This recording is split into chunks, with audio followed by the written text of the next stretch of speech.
This is a Rogue Media Network podcast. Central Texas Life with Ann Harder presents Central Texas Events.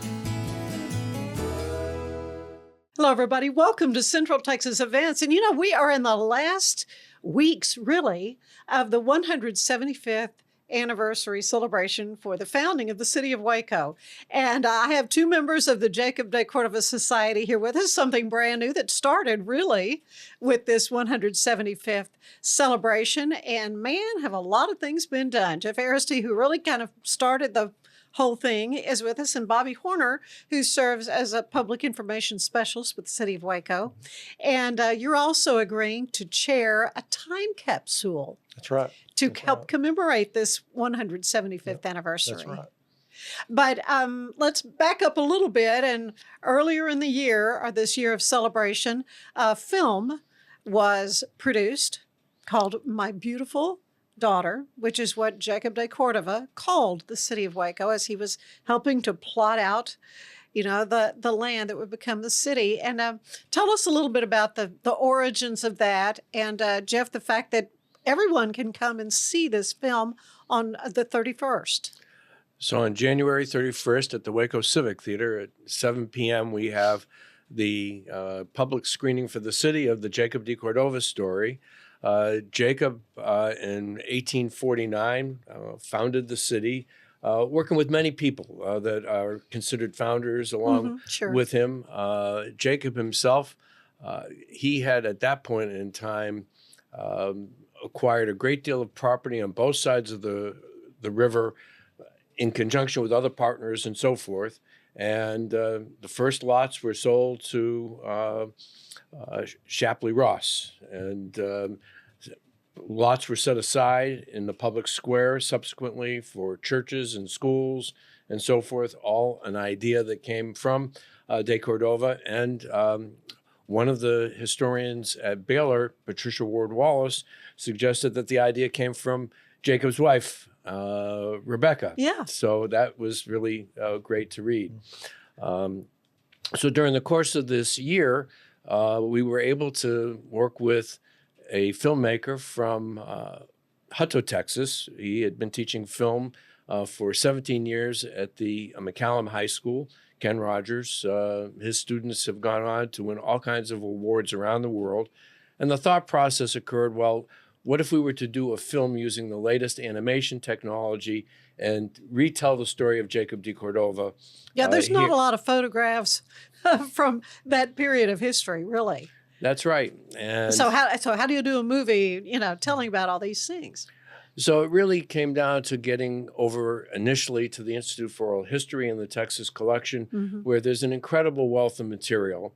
As it turns out, Wacoans love their history. Well, they do, don't they, Bobby? Just amazing, not just storytellers, but people have been keeping track of these stories for many, many years. So somebody like myself who's looking for the history of de Cordova is actually reading papers that were written in the 1960s and 70s, looking back 100 years before, which of course that information history is incredibly valuable as you learn about the history. De Cordova himself, along with his half-brother Phineas, had acquired by the mid-1850s interest in over 1 million acres of land. So they had to sell land. They were the land merchants of Texas. So that became a very fascinating story to tell. But in the process of doing the film and doing the research, we started a podcast series, which you hosted on the Spirited Women of Waco. Interesting women that were involved in the early days of Waco. The women in the early days of Waco made this city happen. And of course, after the Civil War ended and the men came back, the women had been running this place for quite some time and continued to do so over the next many, many years. And we've, in fact, told some of those stories in the podcast and intend to continue doing that. That also gave rise to the idea of how do we attract young people to retell these stories and use the latest technology to do that. So in the original process of writing a grant to Creative Waco to get support, we said we would create an intergenerational community. We would reach out to the folks who know the stories, can put guardrails around how do you find the truth of stories of 100 and 200 years ago. And of course, right here in the colleges and universities, you have that, but then you also have the historic commissions that have kept track of everything. The wealth of information. So then the question became, well, in addition to a movie, what else can we do to get people interested? And so we started talking with a few of the universities. We've been talking with Baylor, we've been talking with MCC and TSTC. And there's a lot of interest in setting up an animation studio program, and we've got that well underway at this point. That's awesome. And then the time capsule became the idea of, well, what other stories do we want to tell? And of course, Bobby was very interested in that. Of course, and you've been very involved also with historic information about the city of Waco. Right. And Yes. so, Yeah, I love over the last 8 years or so in particular, I have really gotten immersed in Waco's history. And anybody that's been around here for a while knows that, you know, Waco has a varied, eclectic past. Yes, and indeed. some is good and some is not good. yeah. And one of the things that Jeff and I have talked about, and I've talked with other folks that do history, is when you tell it, if you're really going to tell history, you got to look at all of it. Mhm. I mean, that course. means look at the good things. You can't leave out the bad stuff either. And it's not our intent ever to influence how somebody interprets history. It's our job and our responsibility, as we see it, to tell it as accurately as we possibly can, and then let the individual decide how they want to interpret that, because it's going to vary between people. You know how it affects them, and that's where we kind of learn from our history. So that's our intent and driving force behind all this. So, what are you thinking in terms of the time capsule? When would that be buried? I always imagine it's buried somewhere. Where and what kinds of things go in it? Well, that is the big question right now. That is something that that Jeff and I have talked about, and you've graciously agreed to help me with some of that. We want to get some people involved that can help us really put some things in the time capsule that gives an accurate view of Waco, the history of Waco. But then another aspect of that could be, all right, for those of us that are doing this now, what if we wrote down what we think Waco's going to be like in 25 years, and then when whoever that is that's opens that up and they read it and say, hey, they had some insight of what was happening in Waco, and just compare Waco 25 years from now at the 200th anniversary to where it is now. So it's a relatively short time period for this time capsule. I got to figuring I'd be 91 years old by that time. Piece of cake. So I got to eat my vegetables and take care of myself. That's right, so right. Hopefully I'll be around for that. Yeah, absolutely. Yeah, that but would that's be the kind of the driving force behind that. Yeah. We do have strong interest from one of the premier museum specialists, really from Waco and from the world, Calvin Smith. Oh, good. And Calvin, of course, people know him here for the several museums he has done. Oh, yeah. I got the As they say, he knows where the bodies are buried, too. Yeah. And the mammoth bones, too. And the mammoth bone, you name it. He knows where it's buried. So he has been brought on to do the renovations at the Taylor Museum. Yeah. And in the process of doing the work on De Cordova, of course, one of the places I started was the Taylor Museum, which was closed, but I was able to get in and see it. And then it became clear that there are many museums in this city. Oh, in it fact, is a gem of a city for museums. this is a city of museums. And it was a surprise to me that in terms of how I knew about it coming from the outside, I did not really know much about the museums. And now we could really make a case with this museum being renovated. And with Calvin's history and being very innovative in the renovation of museums, how could we piece these things together? And when we talked about the time capsule, he brought it immediately to their advisory council and board and suggested that that's where the time capsule belongs, at the Taylor Museum. Excellent. So there's an excellent chance that that's where it will be buried, and in 2026. So we'll have about an 18-month run to gather. So there's more time. Right. Yes. Gather the artifacts, get the right people around, because there are a lot of stories to tell and how you tell them.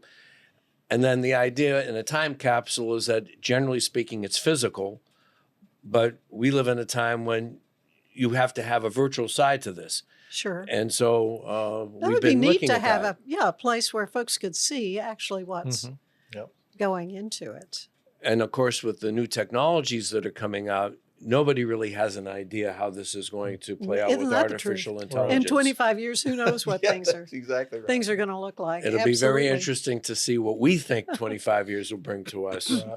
But, you know, that will, of course, depend upon who you are and what age you are. Well, it has been a remarkable year so far, from the founding of the Jacob de Cordova Society to all the ideas that are coming out to really celebrate the city of Waco and its 175 years of existence, and how to further look to the future, basically, isn't it, Bobby? That's right. And one of the cool things that we did just last week at the Texas Music Cafe, the chamber's lead program that's for high school kids, Yes. and Rachel Martinez there oversees that. We got to meet over there, and again, like Jeff said, we would like to introduce doing stuff like this, or the film. You want to be in front of the camera or behind the camera. The storytelling, tell them how to teach stories. We took about 10 kids, and Chris Ormorian kind of led the charge because he knows how to do all this. And some of the kids were divided up behind the camera. There were two young ladies that they came up with a talk show theme, and they were the host. And so me and another lady got to be interviewed by them. Very good. And they did all this in the space of probably less than 2 hours. And Wow. so Chris put the video together, and they did the interviews. And I tell you what, it blew us away. They really got into it, and they did a great job in that short a time frame. And so that's just kind of the kickoff of what we would like to see with this film academy that Jeff has definitely been involved with, and the people involved. And it's just you've heard in our country, we need more skilled workforce, people that do the hands-on stuff. Well, this is just another aspect. If you've got a child that's got an interest in photography or camera work or acting, whatever that may be, this could be an opportunity for them to express themselves. Yeah, So- and Jeff, it's been your passion really to get younger people involved in relishing their history, and understanding history, and this is just a perfect opportunity for that. Well, the young kids are exposed to all types of storytelling. And so it's real important for them to say, well, this is fiction, and this is what history is. This is what happened, yeah. This is what happened. And historians here make that distinction, and they do it incredibly well. And they document it over the course of time. And that's really critical to be able to tell the story. But the young people are going to do it with they're going to expect to walk into a museum in 5 years and sit down and talk to Jacob de Cordova, and have Jacob introduce George Erath to them, and sit down and have a conversation. And that is also possible with AI. I mean, Yes. we don't even have a glimmer of what is possible with artificial intelligence. And with all of the stories sitting here, and it's not just in Waco, but a lot of it is right here. There's a lot of it at Rice University in Houston. There's a lot of it at the University of Texas in Austin. But the story of Texas has pretty much been quiet in terms of how it's been told. And now the opportunity for young people to tell it and reinvent it in ways that are going to be exciting could bring a lot of business opportunity to Waco, the type of business opportunity that could set Waco apart and not just have youth staying here for the jobs, but also to have a new way to tell the story of the city of Waco. Because really, you come here, you got the Texas Sports Museum, you got the Texas Rangers Museum, you've got, of course, the Taylor Museum, you have Dr. Pepper. That's Don't right, forget exactly. Dr. Pepper. So you have Yeah. several different museums. Why not make this a city of museums, which of course was an idea of Calvin Smith's back in the 1980s. Yeah. I don't want to, that was his idea, and all of a sudden it's And it being really is, resurrected. it's a reality. I mean, it truly is. Well, again, you have done such an amazing thing up to this point, but everyone can come and see the film, My Beautiful Daughter, which I just love the title of it because I can just see Jacob as he's looking across, prairie land, Blackland Prairie, and imagining where schools might be, or playgrounds, and of course homes and city buildings and all that kind of thing that he was so instrumental in helping lay out. Again, My Beautiful Daughter will be screened at 7:00 on the 31st. That's a Friday, I believe, Friday night at the Waco Civic Theater, which is right on Lake Erie Drive, just off of Bosque. Any charge for that? We have the first 50 students, we're inviting them in, Yeah. and it'll be a $20 charge just to help defray some costs. And we have a link which we'll put in the show notes, I guess. Okay. There. Yes, and also there is a Facebook page. There Will is. there be a way to get more information on the Facebook page as well? On the Jacob de Cordova Society Facebook page, there's a link to the tickets right there. Okay, very good, Jeff. Thank you, Bobby. You're awesome, and thank you so much for your service to the city of Waco. I understand you're thinking about retiring. Yeah, well, it's more than thinking now. So it's It's a done deal. in the next month. So, but I tell people I don't plan on going anywhere. I want to keep doing stuff like this with the city of Waco Oh, yeah. history and development. And I wanted to just throw in one other final comment too. All this film that we're doing, this is just the first one. One of the things that we've tossed around is maybe doing one also on the Native American history. Yes. That started out here even long With before. the Waco Indians. That's right. That's Yeah. right. And the Texas Rangers. There's no telling where this may go. Our history, African American history, Hispanic history, Native American history. I mean, there's just a wealth of opportunities that we could explore. It's very exciting. Yes. It's an exciting thing to see what lies ahead based on what has happened so many years ago, 175 years ago.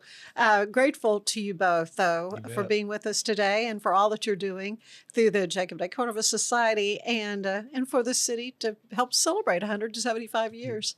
Thank We're you having both. fun. Thank you for being with us, and we hope to see you on the 31st. See you later. Bye-bye.